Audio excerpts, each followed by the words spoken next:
Brave Nation, this next battle is your co-main event of the evening. 3 5-minute rounds in the super welterweight division. Introducing your first warrior. Fighting out of the blue corner, this man's a mixed martial artist with a professional record of 14 wins and 3 losses. He stands 180 centimeters tall and weighs a ready 78.1 kilograms. Representing Piranha Valley Tudo and fighting out of Paraibuna, Sao Paulo, Brazil. Please welcome Luis Felipe Diaz. And his opponent, fighting out of the red corner. This man's a mixed martial artist with a professional record of 20 wins, 7 losses, and 1 draw. He stands 178 centimeters tall and weighs a ready 79.65 kilograms. Representing Zenith Fit Fabric and fighting out of Lodz, Poland. Please give it up for Marcin Bandel.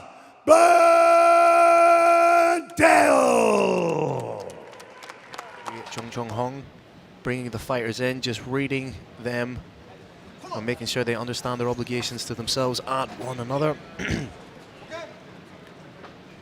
Expect to see a frenetic start to this fight. Both men occupying low stances. It took Marcin Bandel just 38 seconds to win his bravecf debut back in Konin, Poland. There he is, trying to get in on the takedown. May look to triple leg here. Good job from Diaz to stall so far.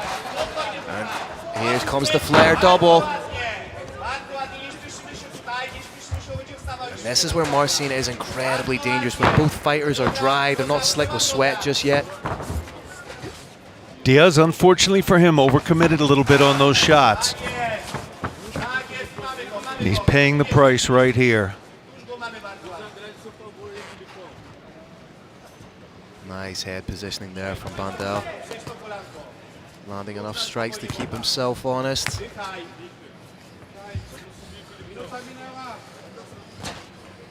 When you look at some of the guys that Marcin Bandel's been in over the course of his career, guys like David Bilkadine, Michael Lebu, Stevie Ray, Marbek Tasimov, he has faced upper echelon fighters without a shadow of a doubt. Key lock attempt coming from bottom. Not very close yet. Back take coming up. No hooks in yet. There's one hook in. Marcin Bandel does have 2 wins via rear naked choke. One-on-one on the far side with a leg ride on the near side.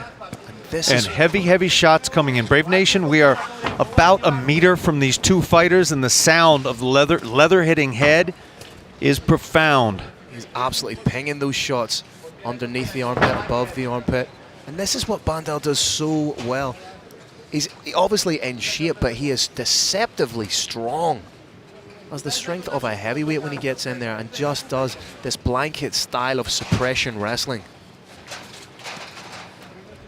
He's got at least 3 different routes he can go now. He's keeping his head above his opponent, raining down heavy shots. And he's not wasting any energy. He's keeping himself nice and tight. He's methodical, landing strikes when he has to try and create openings. Diaz has gone 2-on-1 in the arm. He's going to try and bring that over his arm like a baseball bat swing, get his head underneath the armpit of Bandel. Good job to get back to the feet, but straight away Bandel in, trying to get in on the single. Fence grab.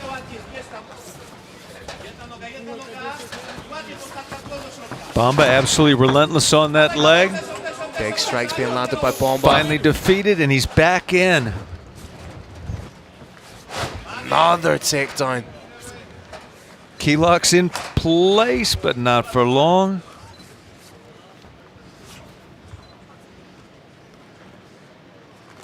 Bandel trying to decide if he's going to go left, right, or stay in center and land some shots. So heavy with the hips.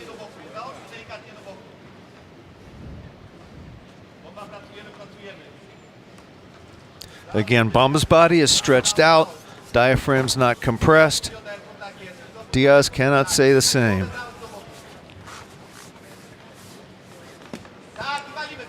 Got one trapped arm. Feel we may have two trapped arms. Maybe working for that reverse crucifix like Gary Goodridge back in the day. It's exactly what we've got. That's a little bit of a throwback. Potential here to get the Kimura. Potential here to elbow the head. Potential here to have a little scramble, back up to standing. And again, Bamba relentless with this grappling-based attack. Good job from Luis Felipe Diaz to get back to the feet, but every time he does that, he ends up on his back, so he expels all that energy to get up to his feet and then finds himself now in the mounted position. The BJJ black belt is now mounted. This is not where you want to find yourself against somebody as well-versed, credentialed, and dangerous as Marcin Bandel.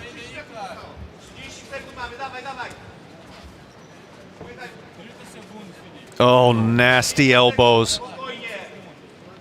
It's not just the concussive effect. It's the cuts they can throw. We've got an armbar set up. Now it's partially gone. Yeah, Luis Felipe Diaz was wise to it. Just triangle changed. set up now. 10 seconds to go. Is he going to be happy just to punch from here? Good escape. Oh, tried to go for the uppercut hook combination. All you're going to say right now is lather, rinse, repeat. Keep doing what you're doing. And that poses the question. If you're in the corner of Luis Felipe Diaz, what are you saying to him? I know exactly what you tell him. Don't set down on the shots the way you have been. Yeah. Don't try and take him out with a single shot. Get in your bicycle a little bit. Be a little herky-jerky. Move in and out.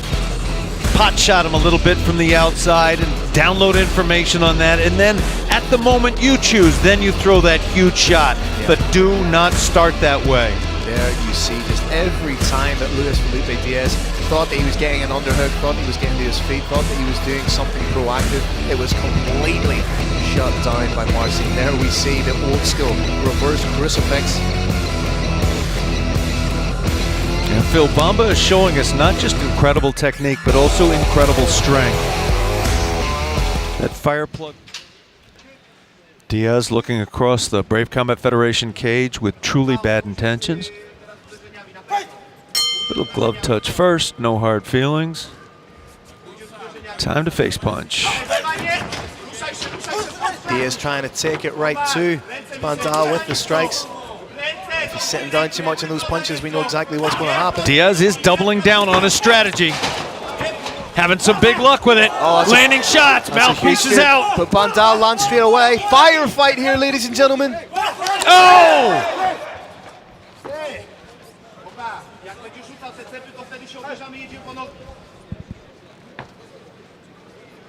Marcin was within his rights to say the mouthpiece had fallen out. He was not within his rights to, in effect, call for a timeout. Yeah. That's up. Those punches he received in the face were not anyone's fault but his own. It's up to the discretion of the referee, and it's up to the referee to separate and get him amongst them. A little bit of venom now, a little bit of needle in the fight. I want to repeat, the referee did not do anything wrong there. That's smart of Diaz, showing him the uppercut when he's going to come in low. Diaz absolutely determined to take his opponent out of there. And that's just how quickly a fight can turn in mixed martial arts. Marcin Bandel exactly where he wants to be. Not even a minute in, and Bamba is right where he feels safe. Veteran move, covering the mouth with the glove. Perfectly legal as long as the fingers don't go in the mouth. Landing just these little pot shots so the referee doesn't stand them up. As you say, pretty much a full round to work with. Yeah. He's in absolutely no rush to get the job done. Bandel now has multiple options from inside guard. He can start to set up a leg attack. He can further his position. He can ground and pound from inside guard. Probably going to try and pass that half guard. It's just such an intelligent, systematic methodology that he goes through every time. There's no wasted energy. It's all smart sequential movements and smart sequential work from Marcin.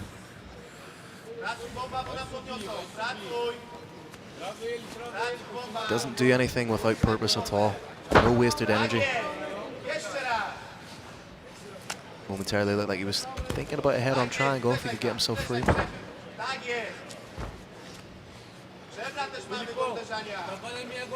By the way, that shot that Bamba took when he was telling the referee the mouthpiece was missing, that man can take a shot.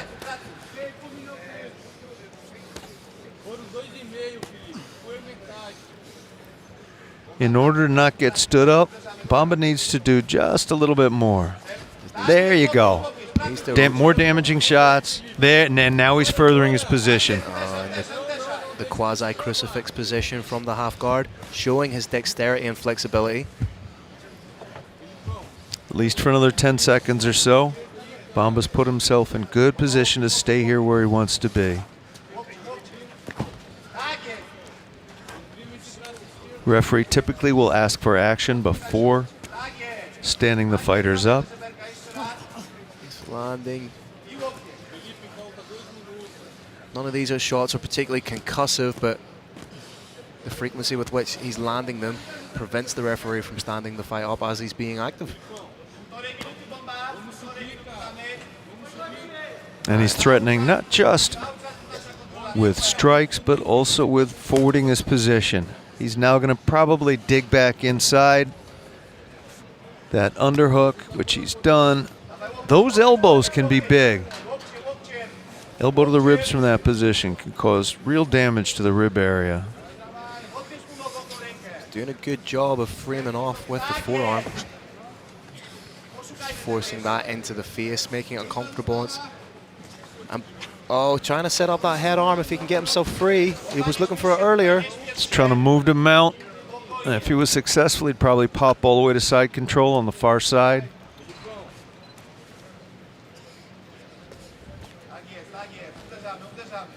Less than a minute to work with in the second round.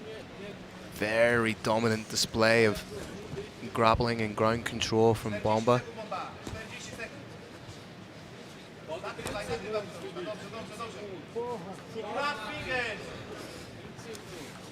30 seconds, Brave Nation. Bamba likely to go for something big in the waning seconds of the round. Luis Felipe Diaz cutting a frustrated figure off his back here. 10-second clapper. Again, just so dominant as Marcin Bandel. A second, highly unlikely he can lose by decision at this point. Big deep breath taken in there by Luis Felipe Diaz. He has to be wondering, what do I need to do to get a little bit of an edge? And to be fair to him, he was doing really well with the striking. He was. Luis Felipe Diaz, I believe, needs to stop his opponent. It is highly unlikely he's going to do that by submission unless he stuns his opponent first. What he needs to do is stun his opponent. However, I don't think he can throw with 100% power and in all likelihood have that happen. I think he's a great striker. I just think he needs to set him up a little bit more. The big strike that comes from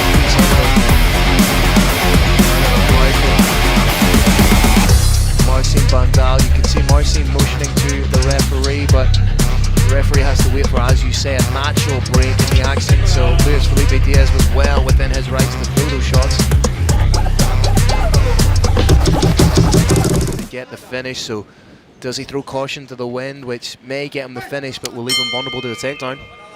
He doesn't want to do a glove touch. From what I've seen, Phil, he is going to go for it. He's going to try and knock his opponent out. Opens up with a flying knee that just grazed the chin of Bandel. Bandel a little bit wide-eyed still from that shot.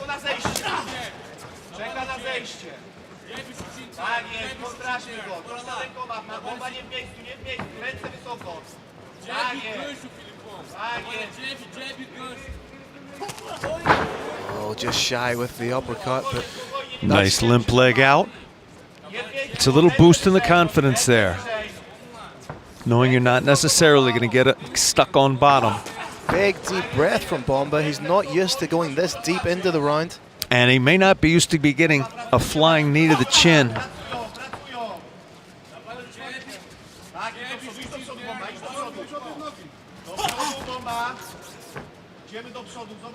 This Felipe Diaz really needs to put that pressure on.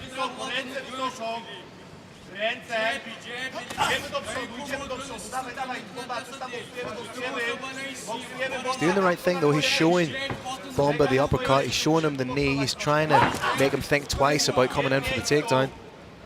All very intelligent work, but as the round progresses, you think he's really going to need to push the action. I think he's fighting the fight he wants to fight now. He's the taller fighter. He's got excellent footwork. He's using that distance, trying different shots, different heights, different angles, different limbs. See where he can have the most success. And then every third shot or so, he puts everything he's got behind it. A little bit of fatigue perhaps setting into Bomba here. He's taking big deep breaths with his mouth open. Getting hit in the head is tiring.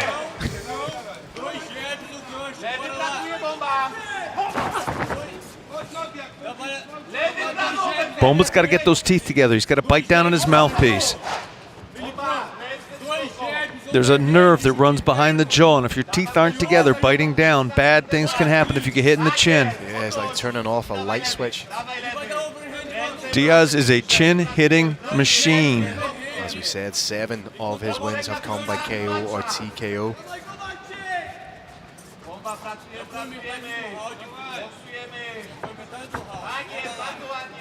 It may have taken Diaz a little bit of time to find his groove, because this is the first time in his professional career he's fought outside of his native Brazil. Landed a nice sharp shot there, managed to get out.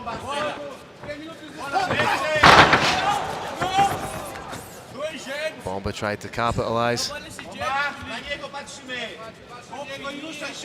2 minutes, Brave Nation. Diaz needs a knockout. He's now measuring his opponent very intelligently. He's got some shots he knows he can set up. Trying to work the body, then the head. Just under 2 minutes left to go. What can Luis Felipe do to try and snatch a victory from the jaws of defeat?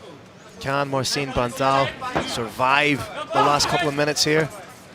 Diaz is looking for a straight right or a knee to the chin. He's going to set both those up with something else. Something that looks to be completely different, a hook. Luis Felipe Diaz needs to be careful of rolling out, continuously rolling, or sorry, Marcin Bandel needs to be careful of rolling his head out to that side all the time, rolling out to his right side. A perfectly timed head kick could connect there.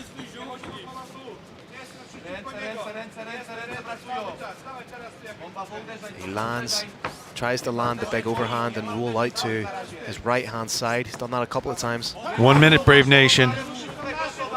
Luis Felipe Diaz has under 60 seconds to land a knockout shot. He's really going to turn it up now. Almost like Bandel was conserving his energy for that final minute to score the takedown.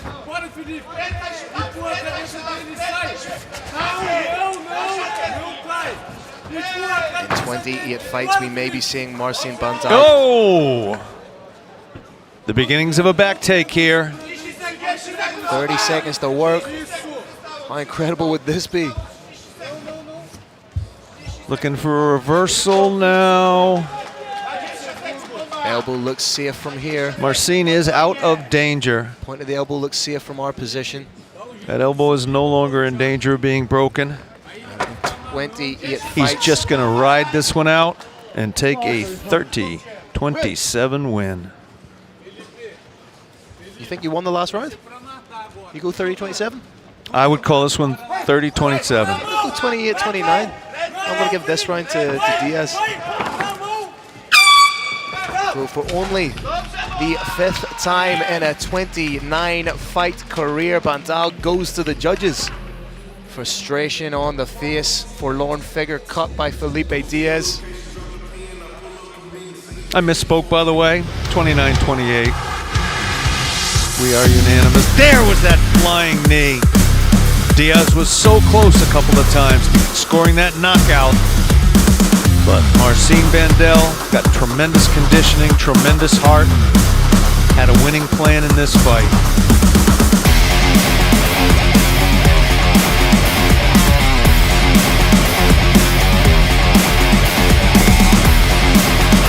Thanks to Monster Zim for these great replays. Has a beautiful knee and a little bit of a slip. Bamba wasn't able to fully capitalize on that. We're getting the top view now.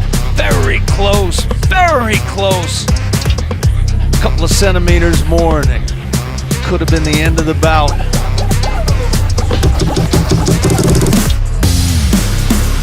This was a case where both fighters had considerable jet lag coming into the end of the fight. Felipe Diaz is not happy about the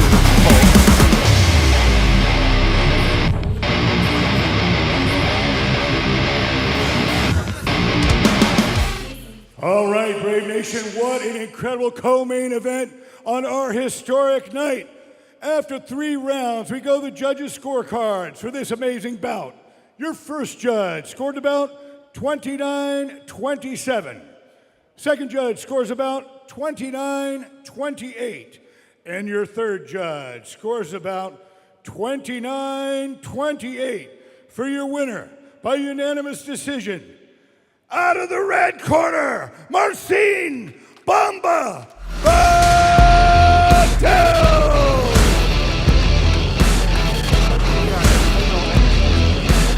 Marcin Bandel gets the win. Interesting, well, the judges scored at 29-27. That's a conversation.